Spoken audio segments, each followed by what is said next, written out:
Hi guys, my name is Nicolette Mashile, also known as the Financial Bunny. Welcome to the Financial Bunny TV. Today we're talking all things saving and how much should you be saving. Now, before I get into this video, please remember that none of my videos constitute as financial advice. If you are looking for financial advice, please speak to somebody who is certified and registered with the FSCA. So, it is important for me to just let you guys know that if you are watching my videos and you are on the YouTube channel, assume don't get scammed. There is somebody who has cloned my YouTube channel. Got the same name, got the same picture. However, first and foremost, their English is very suspect. Number two, they have a US number. I don't have a US number. And number three, all they ever talk about is cryptocurrency. Now, you know me and you know me well. I'm not about to try to sell you cryptocurrency. I got no time for that. I sell books, okay? So books and YouTube videos. That's it. So please, guys, please, I appeal to you. Don't get scammed. I have reported this channel. I've done my entire best to try and get YouTube to help me with this. What they've done is they've verified my account. So my comments will always have the verification tick next to them. So please be careful. Let's talk about savings. One of the biggest questions that I get is how much of my money should I be saving? Should I even be saving, Nicolette? You guys spew the saving conversation, but nobody ever talks about investing. You need to whoa. Because any good person, oh, look at that light came on my face. A light just went bah. Any person that wants to invest needs to understand the principles of saving first. Because saving ultimately is how you are going to invest. So let's start here. Once I shared a video about don't spend all that you make. And I used the apple analogy. And I said, if you earn 10 apples, let's say you earn 10 apples every single month, it is highly recommended that you don't eat all 10 apples or spend all 10 apples. Because what happens in the months where you will need an additional apple? This is where saving comes in, right? What happens if you need an additional apple? So it is important that I always say to people, saving and investing go hand in hand. However, for you to understand how to actually invest, you need the savings principle. So with the apple analogy, I always say, eat or spend 8 apples. 1 apple goes underground into the ground and you are growing this apple. That's investing, my friends. The other apple goes into your freezer. You are preserving that apple. Now that is what is called saving.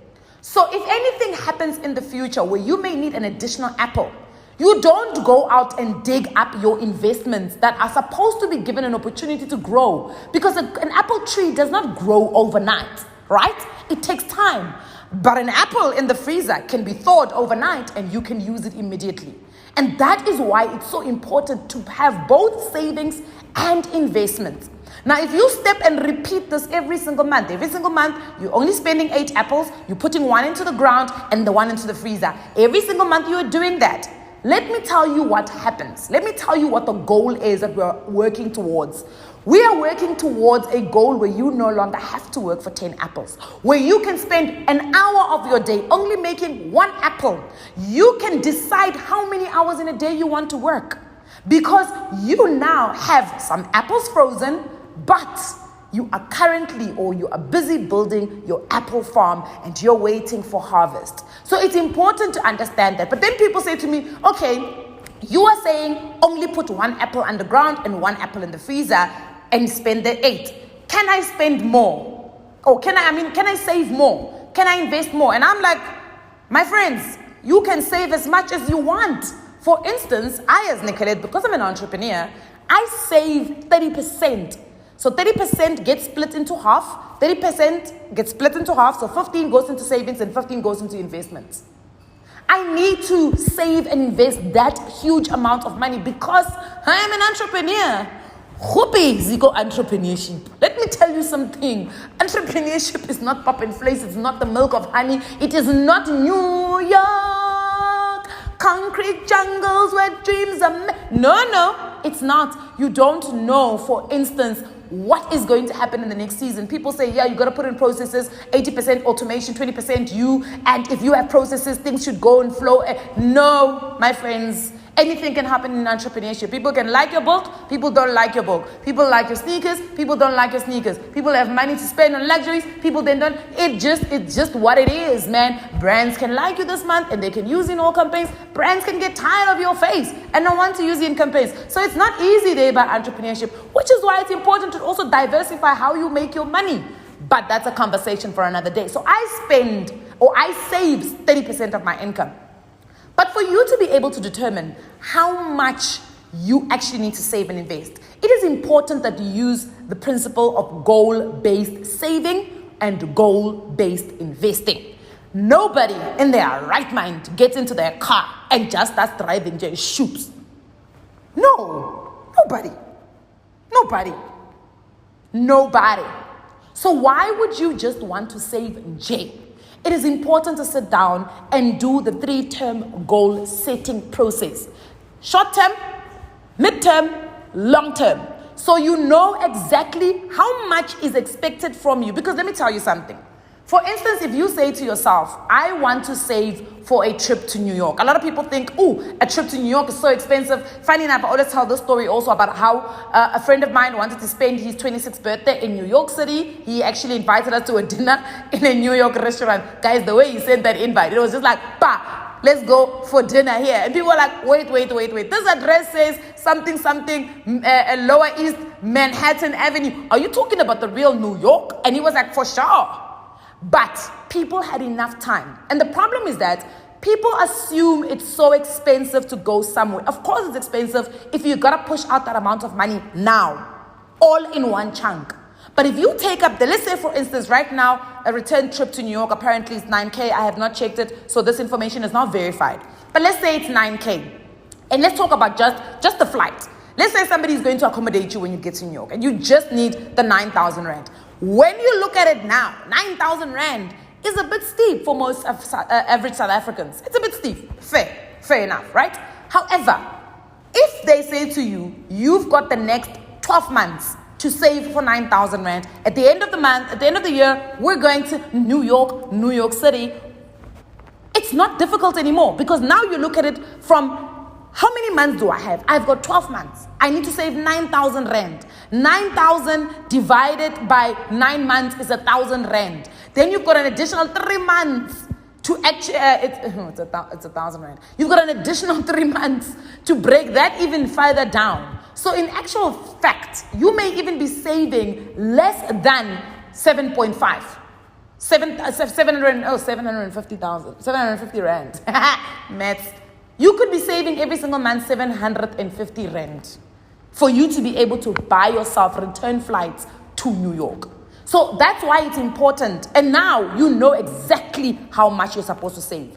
So this thing of copy and paste that we want to do from other people because Nicolette is saving 30% of her salary or income, I must also say, no, you don't know Nicolette's goals. You don't know how she got to that amount. You got to break down your own things. Break down your goals into chunkable, palatable chunks and say, if I'm going to buy myself a pair of sneakers that are going to cost me 3,000 rand and I want to buy them in the next 3 months, I need to save 1,000 rand. So now you've got a percentage of your income that you've got to save, and that's your short-term goal. Your midterm goal may be, I want to save 10% of a deposit to purchase a house. The house is 500,000. I need to save 50,000 rand. 50,000 rand multiplied by divided by 36 months. You get an amount that you need to save every single month. You work that backwards. It gives you a percentage of how much you need to save for your midterm goals. Then you work your long-term goals. I want to retire very comfortably. These are the things that I need to ensure that I have. So ultimately what I'm saying is not all of our savings and investing goals are going to look the same. So to ask the question about how much is ideal or appropriate I can't tell you. I don't know your life. I don't know what you're trying to achieve. I don't know the type of life you want to live. So there's no way, let me tell you, these people, body financial coach, financial advisors, there's 15%, 30%, 7.5%, lies. They're lying. They must say that is what they're advising based on their own lives or based on a group of. Let me tell you something for free. These financial coaches, including myself, these financial advisors, all of them, these people that talk about wealth and what you can save this amount of money, man, who told them that my life needs 15% of my income to be saved? Who told them that my dreams and my goals and my financial aspirations need only 15% of my income? So how do they get to that benchmark? Unless they are going to be quoting a study that they have done. Then they must turn around and say, no. This percentage is based on my own life.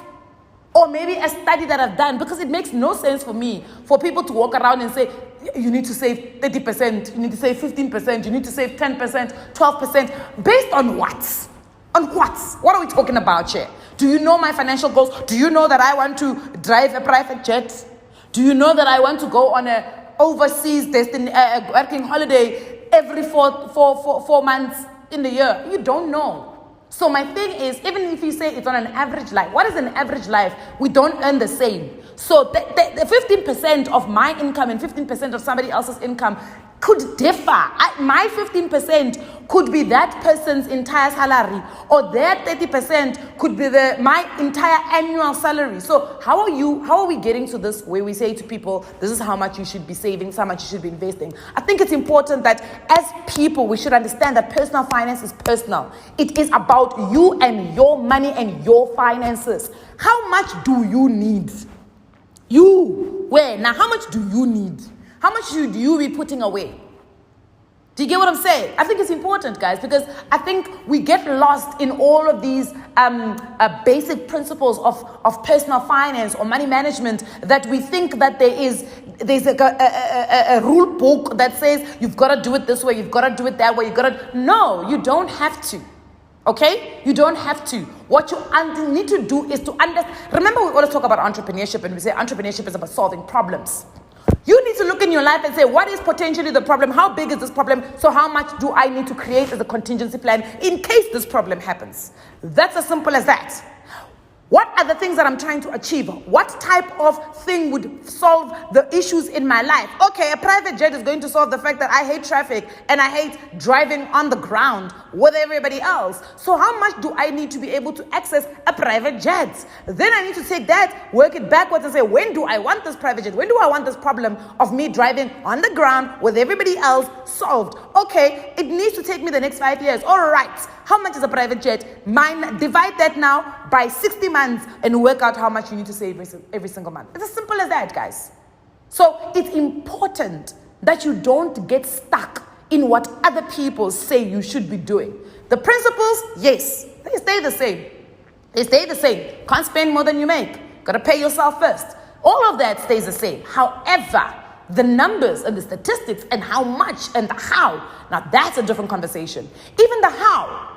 Where you save, how you save. I can't tell you where you must invest your money, because my goals and your goals don't look the same. I can say to you, put your money into property. A lot of people don't understand that for me, property is not even about the rental that I'm getting right now. My properties, the reason why I'm keeping them is because of retirement. If I ever have children, when they turn a certain age, I want to take an apartment and go, here's an apartment, leave me alone, I don't want to see you, I don't want to hear you. Do you get it? So I have a plan for those properties. So for me to say to everybody, put your money into property, it would be disingenuous. It would not make any sense. So where are you saving? How are you saving? Also, because remember, we're different personalities. We get motivated by different things. And I always tell people, you don't have to buy brick and mortar. It's wrong for me to say that, because what if you are motivated by brick and mortar? What if you need to see your results for you to be motivated to do even more? Now, I can't then say to you, go put your money into paper assets where you're not going to see how it's going to materialize. Then I'm going to say to you, go into a business where you can see your profit and your revenue every single month and get motivated to do more. Asifani as a band, we're not the same. So there's no blanket approach to this money management story. There's no blanket approach. Yes, there are guidelines. Yes, there are basic principles. But there is no blanket approach. I always say the financial sector is made up of 3 P's. It is principles, it is policies, and it is products. That mix of principles, policies, and products will always look different for each and every single one of us. If yours looks the same as somebody else, then you and that person potentially may have very aligned dreams and financial goals. Or you earn the same and you want the same things. But to be quite honest, the same way your palm, your fingerprints, your hair, your teeth are different from any other person, your money management needs to look different from another person, or else we are kopa. And Ukopa is not going to get you anywhere. Anyway, all right, I'm done. Mwah. I love you guys. I'll see you guys on the next one.